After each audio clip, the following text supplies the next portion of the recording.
Hi there, and welcome back to another episode at Station Road. Now, in today's episode, we're at stage 4 of the Viaduct build and, of course, the depot area.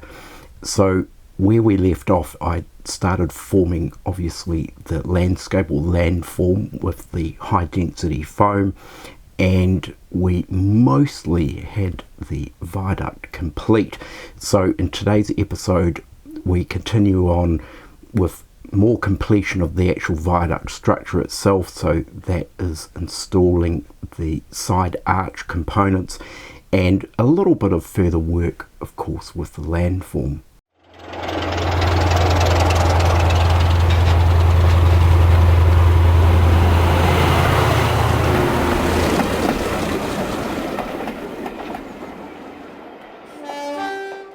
So as I mentioned, it's a case of really cracking on and completing the majority of the actual viaduct structure itself.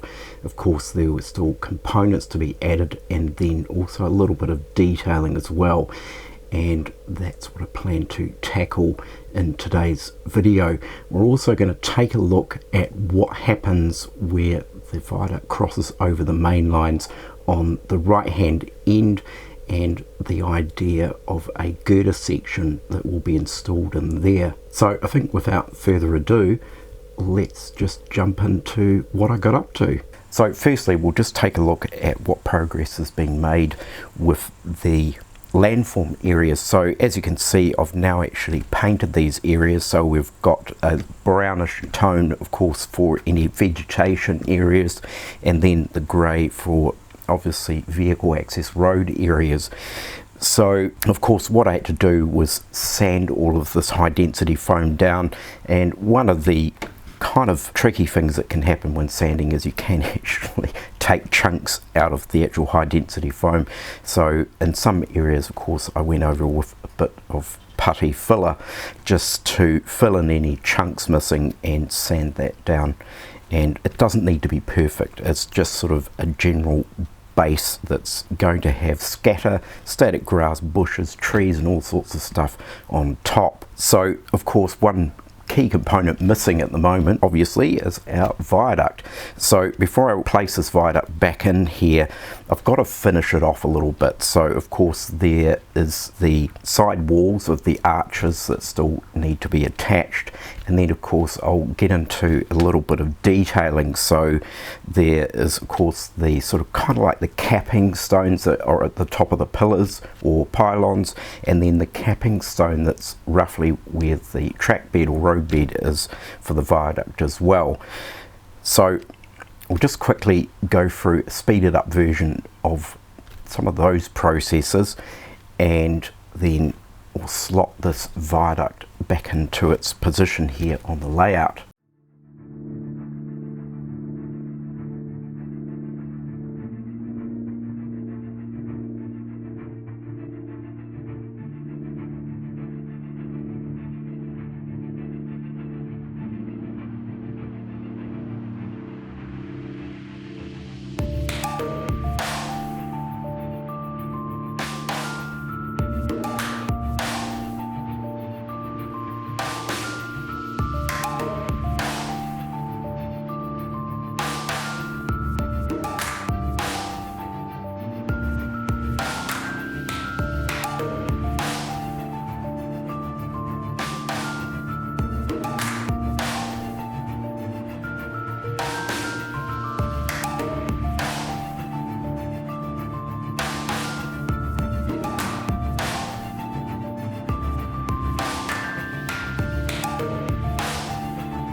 So with the arch sidewalls installed, as I mentioned, the next step was to actually attach some of the capping stone that would be at the road bed and also the top of the pillars. Now I just used some 1mm grey mounting card for this. This was laser cut out, and then of course the stone slabs or concrete slabs, whichever it is, were laser engraved at equal increments.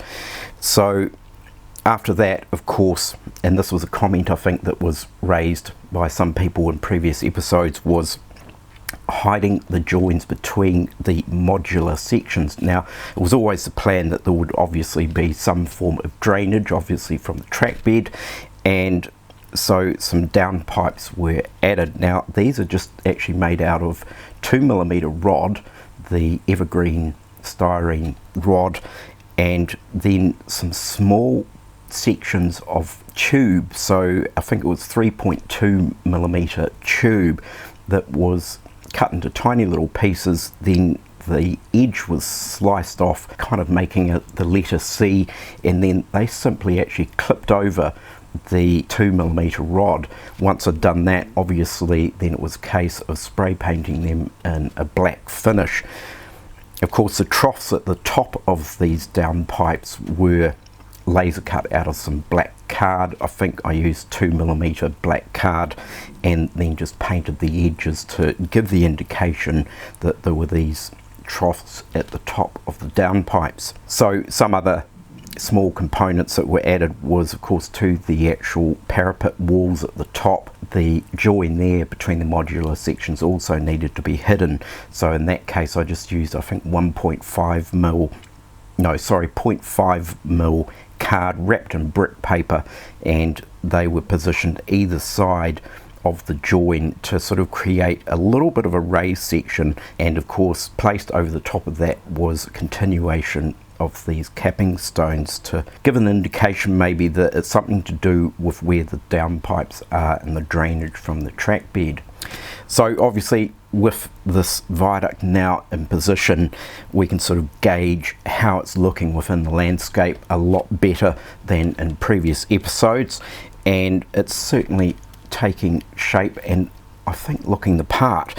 And it's quite interesting. One of the main aspects obviously is that the original height of the viaduct, a lot of it is actually buried in the landscape, so it doesn't appear as high as what it originally was in its construction phase. So you'll now notice we have a buttress on the other side of the main lines, which of course is going to accept the other side of a girder bridge, which is going in here, or girder span I should say. Now the interesting thing is, and this is where I'll sort of dive into where the inspiration for this particular design of viaduct actually came from.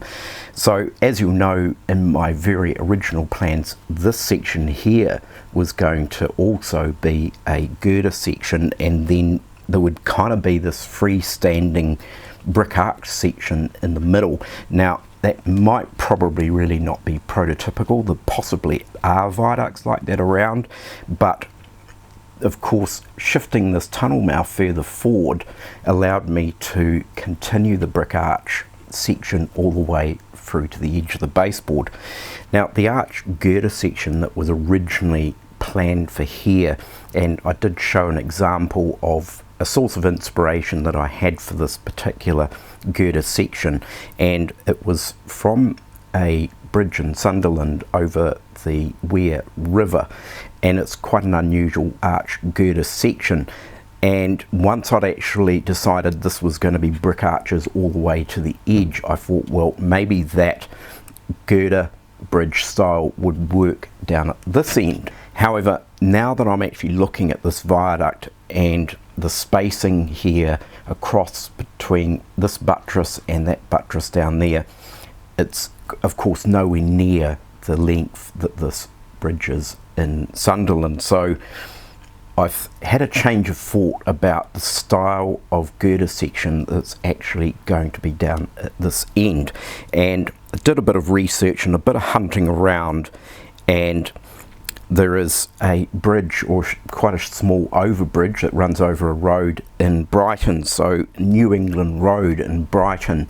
It's a disused bridge, but the interesting thing is that the girder sections actually work in the opposite direction, so the arches are actually on the underside of the deck, and the deck is actually flat.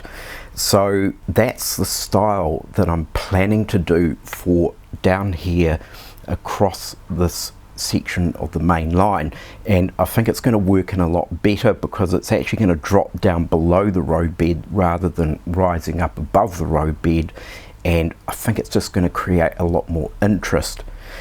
So a couple of questions that actually came up in previous episodes on this series that I kind of wanted to also touch base on, and one of them was a comment of, it's highly unlikely that you would see this buttress just hanging mid-air at such a height and then crossing into a girder section. Now the interesting thing is, and this is a well-known viaduct, it's often actually covered by lots of urban explorers because it's disused viaduct, so I think you can now walk across it, and that's the Conisborough Viaduct.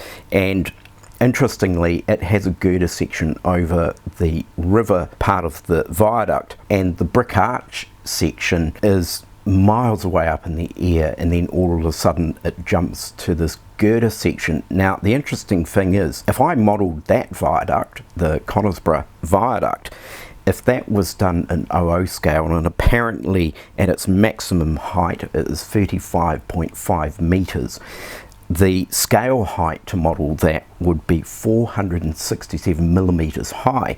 Now if I just take my ruler, now this is a 400 mil high ruler, so to model the Conisborough Viaduct is actually higher than this. It's probably 60 odd millimeters higher than this. So if I place that there, the Conisborough Viaduct it's up here somewhere, and in the brick arch section just abruptly ends next to the river, and there's a girder section. So it's clearly obvious that it can be done, and it has been done in the real world. Another example of a girder section within a brick arch viaduct, of course, is the Bredsall Viaduct. Now I'm hoping I'm pronouncing that correctly as well. It's long since gone. I think the whole viaduct got demolished, but I managed to find a few photos, and once again we've got the brick arch section of the viaduct is just sort of abruptly ended, and then there's this girder section in the middle. Now this viaduct is probably closer in comparison to the viaduct that I've built here because it is a lot lower and a lower profile. Now the other question that's come up an awful lot with the construction of this viaduct, of course, is a lot of people have asked, well, why wasn't the brickwork etched into the MDF material and you would get a much more realistic look? And I'm very much on the fence with that, and I think I've mentioned it in the past. I do prefer wrapping structures in brick texture, printed texture, as opposed to a relief or 3D relief texture that you then have to paint and weather, possibly even paint out individual wee stones and bricks and blocks and things like that to try and make it look realistic. Now the reason why I'm on the fence is, in terms of a scale perspective, any kind of brickwork, particularly brickwork, maybe not so much stonework or block work, but certainly brickwork, to scale that is so microscopic.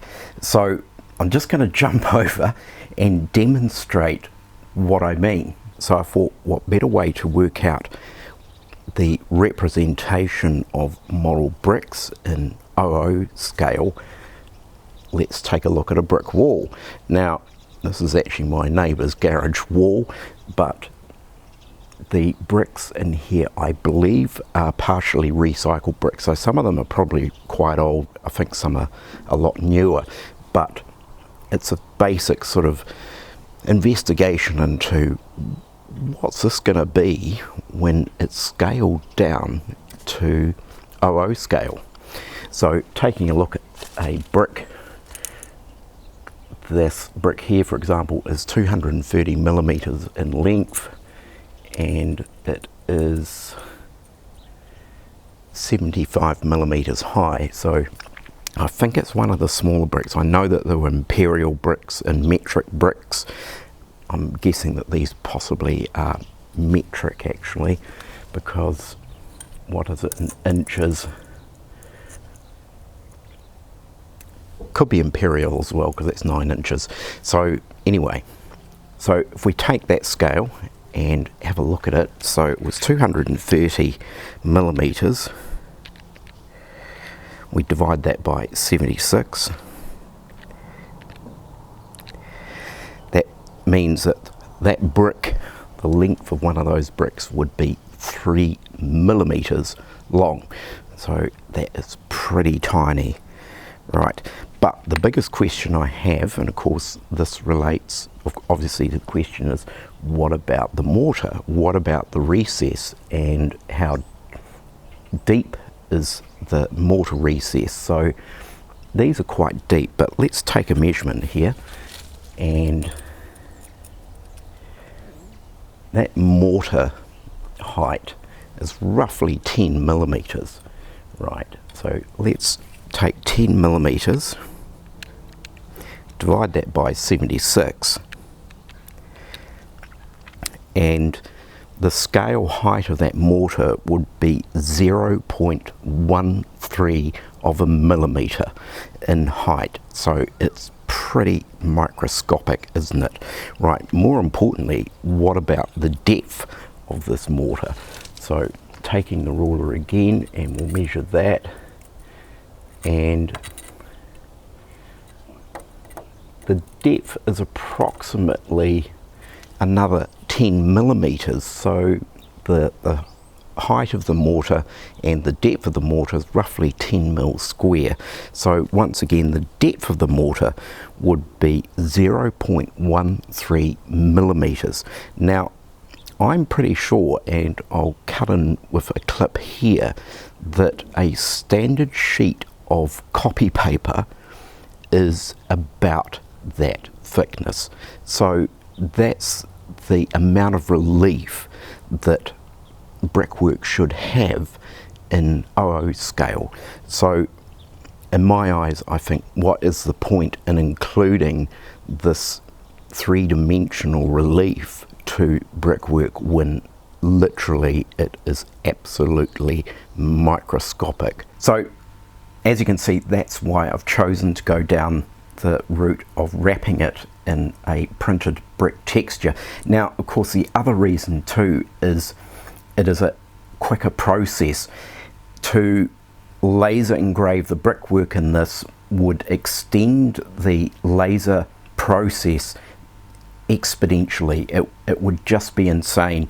For example, one of these arch sections that is in here, now just to laser cut out the shape, as I've done in this process here, I think possibly no more than a minute or two for my laser cutter to cut that. Now, if I was to also actually engrave the brickwork in it, it would take about 2 hours. Now, the reason for that is I only have a diode laser cutter.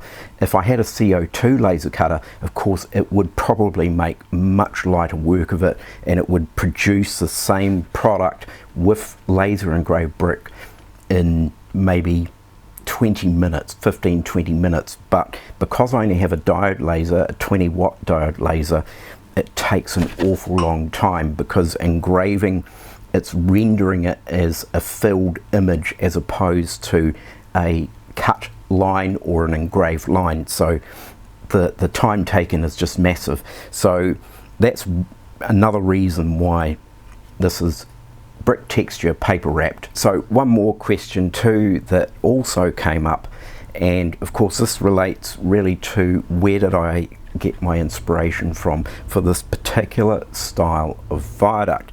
Now, a few people commented on most viaducts, the pillars or the pylons, the columns are tapered, so they gradually get wider towards the base. Now that is true, and there are plenty of examples around, and I think actually the Conisborough Viaduct has tapered pylons. Now there are examples out there that are not tapered. They're purely vertical, straight up and down pylons, and the inspiration for this particular viaduct has come from the Peover Viaduct. I hope I'm pronouncing that correctly, but it is a very simple viaduct, and it's one of the main reasons why I chose that viaduct to source my inspiration from. It's quite utilitarian in style. There is no kind of adornments to it or special features.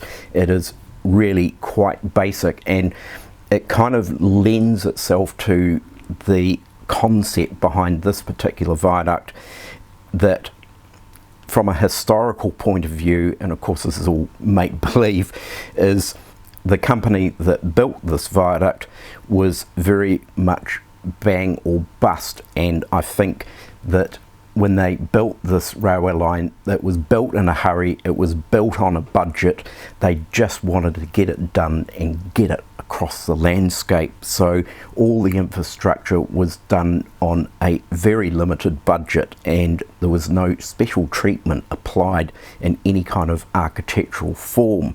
And of course, as soon as the railway line was built, within a matter of decades the line was gone.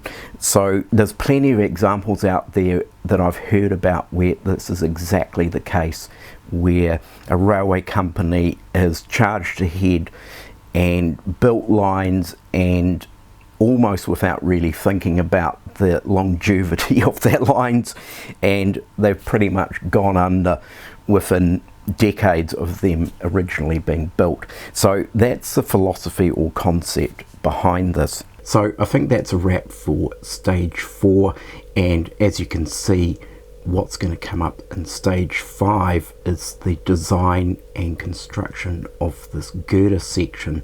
So there's going to be quite a bit of work involved in that, particularly in the planning and design side of it, because it's unusual in the aspect that it's on quite an acute angle, and of course we've got these underside arches or reversed arches that are providing the support to the girder structure from underneath.